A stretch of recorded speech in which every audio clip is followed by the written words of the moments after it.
Today's special episode has been brought to you by Beaver Bitcoin, Canada's best Bitcoin exchange. One thing I love about Bitcoin is that it's true freedom money. Bitcoin was developed by the people for the people. Now, governments absolutely hate Bitcoin because they cannot control it. So if you want a true taste of freedom, head over to beaverbitcoin.com. Get yourself some Bitcoin and join me in giving one giant middle finger to the people who control us.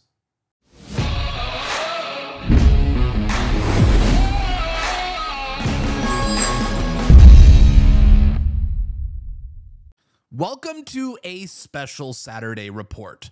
What we're going to do here today is a little different than what I usually do. We are going to react and watch Pierre Poilievre's new mini documentary together. Now, this video is 15 minutes long, so it's a little too long for my regular newscast. So hell, the video's amazing, so we might as well do a live reaction to it. This video here absolutely destroys Justin Trudeau and the Liberals, exposing them for their complete incompetency and failures, and exposes the fact that Justin Trudeau has screwed an entire generation out of ever owning a home. Let's go and watch this documentary. Wow, this mini documentary here already has 2,600 likes and over 1,100 retweets in just 2 hours. That is insane. Justin Trudeau could never get this level of engagement because he sucks. Something new and strange has happened in Canada. Canada is sitting on probably one of the largest housing bubbles of all times. Something we haven't seen before. An entire generation of youth now say they will never be able to afford a home. This is not normal for Canada. How many of you in the chat are young and this is you? You'll never own a home. Let me know in the comments. Are you one of those young people who feel like they'll never own a home? Because I myself, I will probably never own a home in Canada because of Justin Trudeau. Like, he literally screwed me out of home ownership. And now I'm looking at like real estate abroad because Canada's no longer an option. Like, how crazy is that? Canada. We've got students who are living in their vehicles because they couldn't find a place to live. Tens of thousands of Canadians could default, Moshe, on their mortgages. And are we looking at that kind of nightmare scenario? After generations of affordable and stable Canadian home prices, it now takes 66% of the average monthly income to make payments on the average single-detached Canadian house. Given that most of the remaining 34% of the family paycheck is taken up by taxes, there's literally nothing left for food and recreation. And that all assumes that you have enough for a down payment to get the mortgage. Look at these down payments here. $222,000 in Toronto for a down payment on a home. $237,000 in Vancouver. How are the youth ever supposed to own a home? This is insane.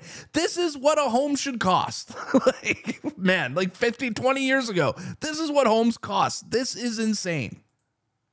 In the first place, saving up for that down payment in Toronto now takes an average of 25 years. Wow. Not long ago, you paid off a mortgage in that time. So young people must rent, but rent has doubled in the last 8 years. Newlyweds now pay $1,000 per month to rent a single room in a townhouse that they share with 2 other couples. 35-year-olds live in their parents' basements. Rents are so high in Toronto that students live in homeless shelters. Others sleep in their cars or even under bridges just to afford to go to university. Wait, our university students can't even afford apartments and are living in homeless shelters. Man, can you think of anything more dystopic than that? This is Justin Trudeau's dystopia. Grandmother posted signs on hydro poles trying to find a place to live. Middle-class people like nurses and carpenters now live in their vehicles. Tent cities are popping up in almost every major city and many small towns in Canada, mostly in places that never had them before. And because homeless shelters are overflowing with people, new refugees are now told to live on the streets and under bridges. Now, like all countries, we've always had problems. Throughout Canada's past, though, almost anyone who got a job could save up and buy a home by their mid-20s. When did all that change? About 8 years ago. It's crazy to think, but in a little under a decade, Canada's housing costs have basically doubled. The rent has doubled. Mortgage payments doubled. The needed down payment on an average home doubled. Double trouble. Think about that. Housing costs have gone up more since 2015 than they had in all the years before that combined. Wow. 8 years ago, the average one-bedroom rent was about $970. The average today, $1,871. The average needed down payment, about $23,000. Today, $51,000. 8 years ago, the average mortgage payment was about $1,400. Now, it's over $3,500. And you know what? Like, the liberals have the audacity to say, you've never had it better, guys. You have never had it better. Yeah, come on, guys. We have Pride 3 months out of the year. Who cares if you can't afford groceries or somewhere to live? We're super inclusive.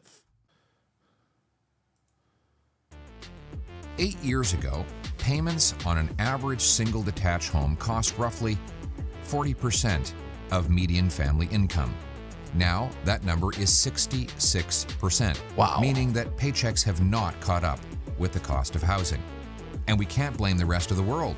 Canada's housing costs have risen faster and higher than almost any other country on earth. Depending on how and when you measure it, Canada's housing costs are on average 45 to 75% higher than in the United States. In border towns, it's even more. Homes on the Canadian side are often 100% more expensive than their American counterparts. Look at this home in Niagara, Canada, versus this home in Niagara, New York. Wow. Only about a half an hour apart from one another. Okay, well, whoa. So let's look at that. We'll look at that again. Let's look at this again. This home in Niagara. So this home in Niagara, which is basically a dump. Sorry, I mean, it is. It's nothing special. 570,000. For Canada versus this home in versus this home, modest home, 160 grand, 30 minutes away. And you're telling me Canada's not broken? Niagara, New York, only about a half an hour apart from one another. Vancouver is now the 3rd and Toronto the 10th most unaffordable city on earth, worse than New York, London, England, and even Singapore, a wealthy island with 2,000 times more people per square kilometer than Canada. All these places have more money and people and less land, yet they are more affordable. UBS, a major global bank, now lists Toronto as having the riskiest housing bubble in the world, with Vancouver 6th. According to UBS, home prices in Toronto and Vancouver have gone from fair valued to overvalued to bubble risk, all in only 10 years. This 2-bedroom property in Toronto's Kensington neighborhood costs the same as a 20-bedroom castle situated on 5 acres of land in Scotland. Okay, I don't want to rewind this again, but holy shit, guys, look at this. 20-bedroom. A crack house. 2-bedroom property in Toronto's Kensington neighborhood costs the same. Okay, you could get a crack house with graffiti on it for the same price as a literal castle in Scotland. Are you kidding me? Which one would you take? Tell me in the comments. As a 20-bedroom castle situated on 5 acres of land in Scotland. What a joke. This shouldn't be a problem in Canada based on our supply-demand dynamics. Think about it. With our massive geography, meaning lots of supply, and our small population, meaning limited demand, housing should be cheap here in Canada. We have the most land per person of any G7 country. That includes much land close to... Yeah, but okay, just to push back on this a little bit, I mean, how much of that land is actually inhabitable? Doesn't like 90% of our population live like within 100 kilometers of the border?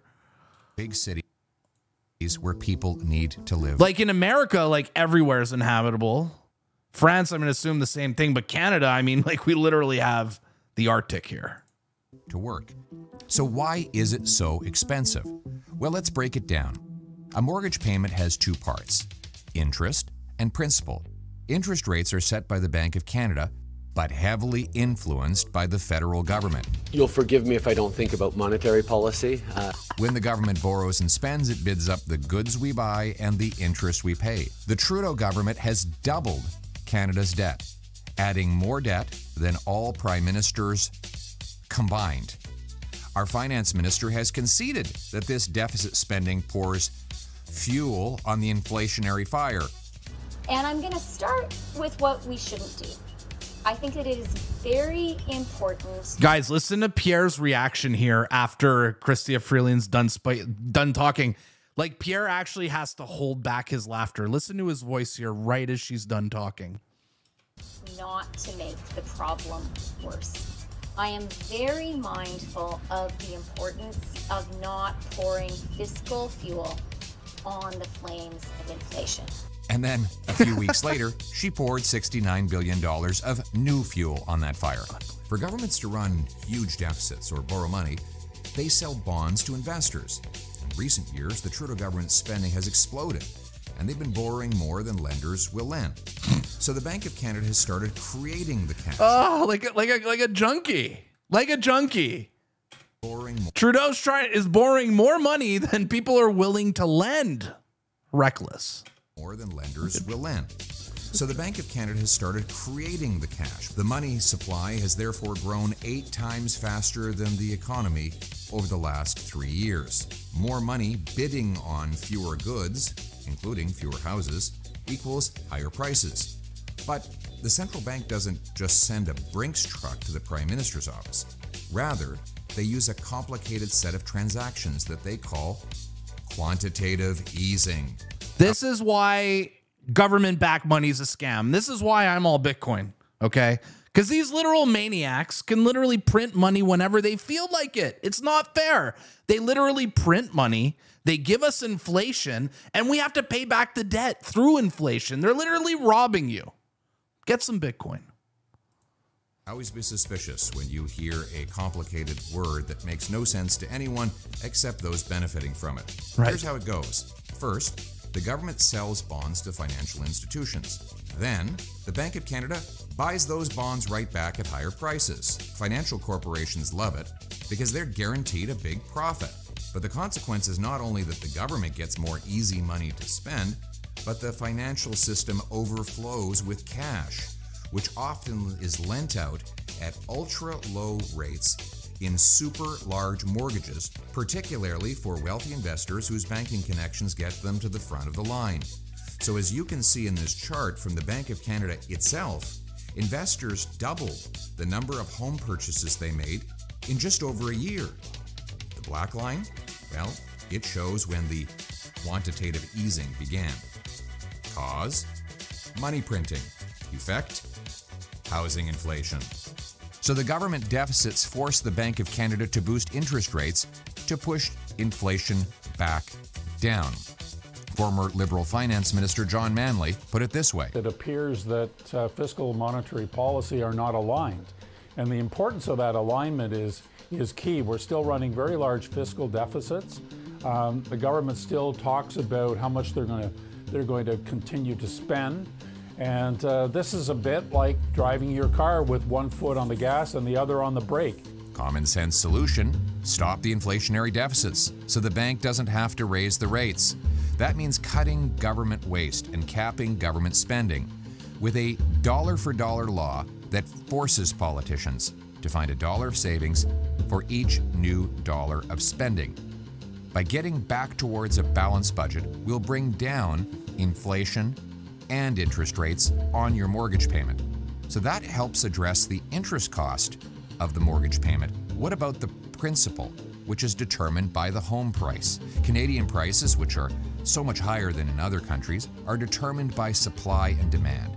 We have the fewest houses per capita in the G7, even though we have the most land to build on. We have fewer houses per capita today than we did 8 years ago, as population has outgrown home building. Canada built fewer homes last year than it built in 1972, 50 years ago. Consider this. In 1972. All right, so we're building the same amount of homes as we were in 1972, yet now we're bringing in 500,000 immigrants a year. Canada's population was 22 million, and we built about 230,000 homes. In 2022, Canada's population was 39 million, and we built about 220,000 homes. In other words, yeah, that is why we have a housing crisis. Duh. words, far more people, far less home building. Duh! And the shortfall is only growing. Canada's housing agency, the CMHC, predicts a 32% drop in home building this year, as higher interest rates and red tape are blocking construction. The agency projects that we will be 3.5 million homes short by the year 2030, based on our current estimates of building and population growth. Where will those 3.5 million families live? More importantly, why can't we build homes to house them? What do you think is the most expensive thing that goes into a new house in, say, Vancouver? Is it labor? Lumber? Land? Nope. Government. A CD House study added up all the costs of labor, materials, land, and profit needed to build a home and compared it to the final sale price. In Vancouver, the gap was nearly $1.3 million. That gap, or as I call it, the gatekeeper gap, is the cost of government permit delays, changing rules, pricey consultants, lawyers' fees, charges, taxes, etc. Another study showed Montreal's city government blocked 24,000 homes. The city of Winnipeg, meanwhile, just lost a lawsuit because it tried to block the construction of nearly 2,000 homes right next to a newly built transit system.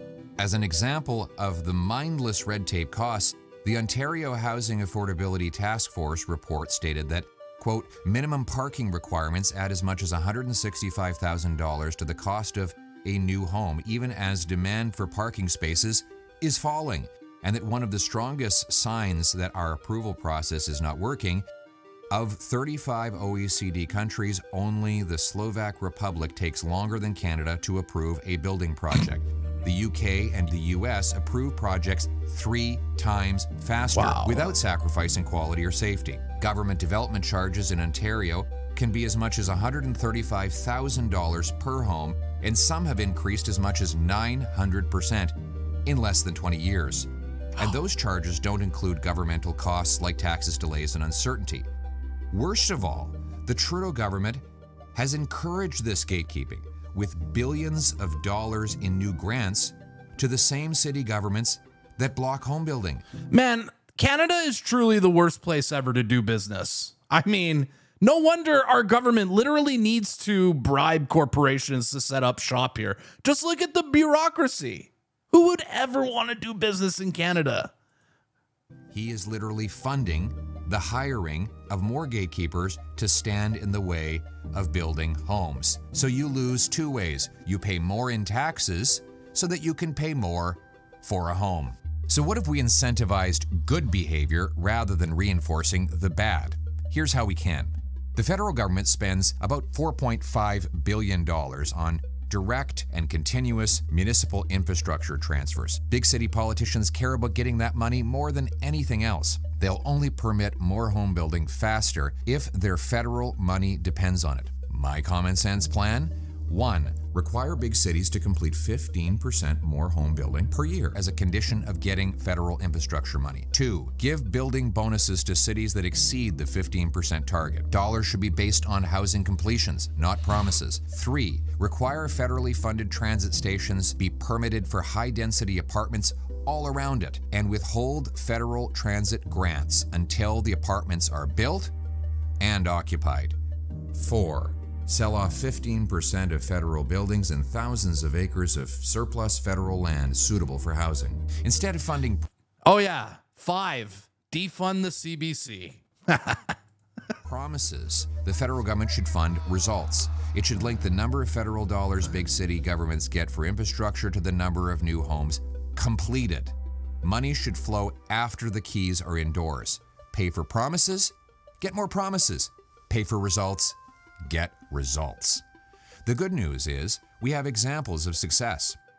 Look at the Squamish Nation and their development in Vancouver. They've approved and begun building on 6,000 apartments and condos on just 10.4 acres of land. That's nearly 600 homes per acre. Now, they could do this because, being a reserve, they did not need to follow Vancouver City Hall rules. That means 6,000 hardworking local residents will get a place to live because there were no city gatekeepers standing in the way.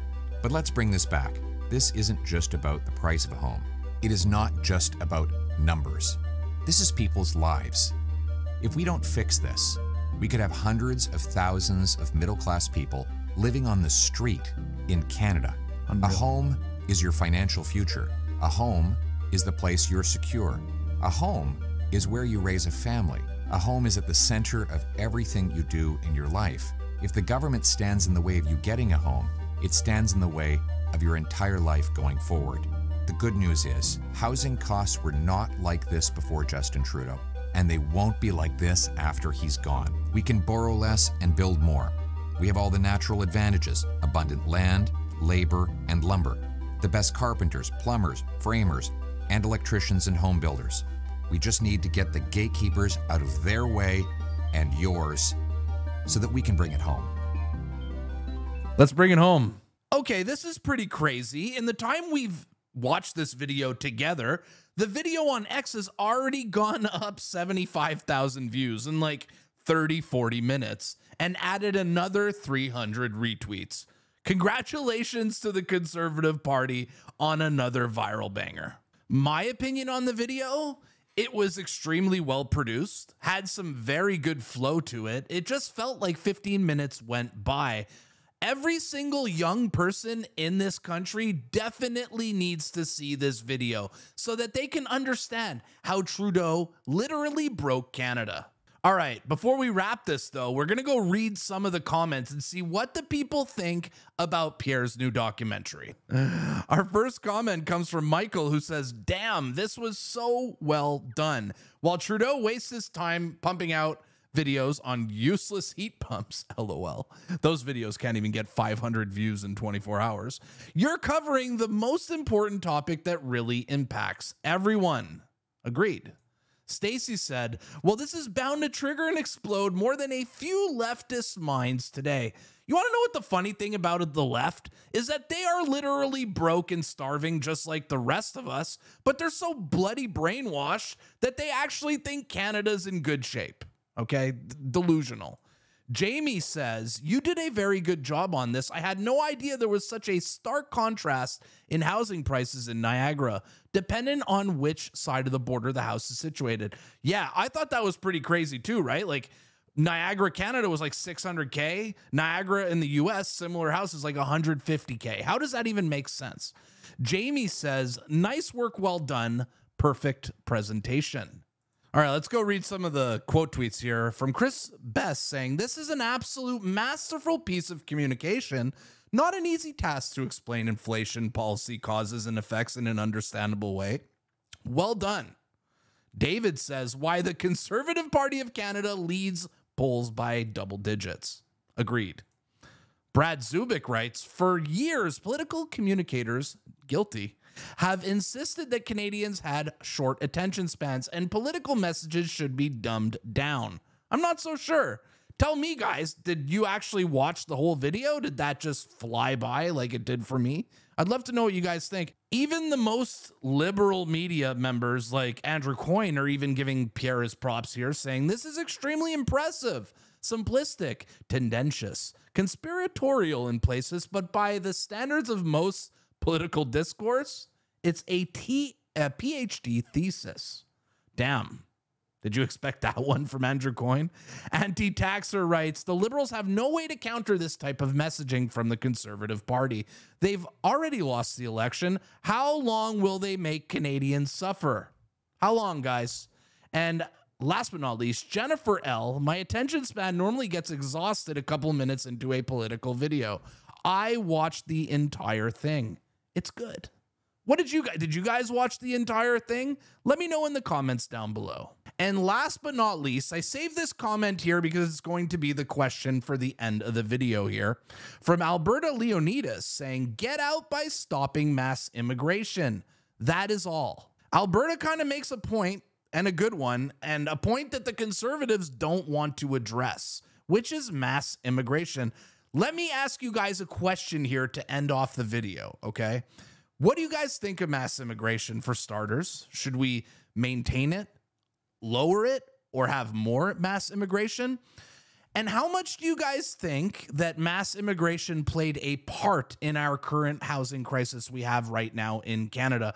I really want to know what you guys think of this whole mass immigration topic that Pierre is clearly ignoring. But man, I want to know feedback on mass immigration in the comments down below. All right, guys, that's a wrap for today. I will see you guys tomorrow, most likely, with another brand new news report.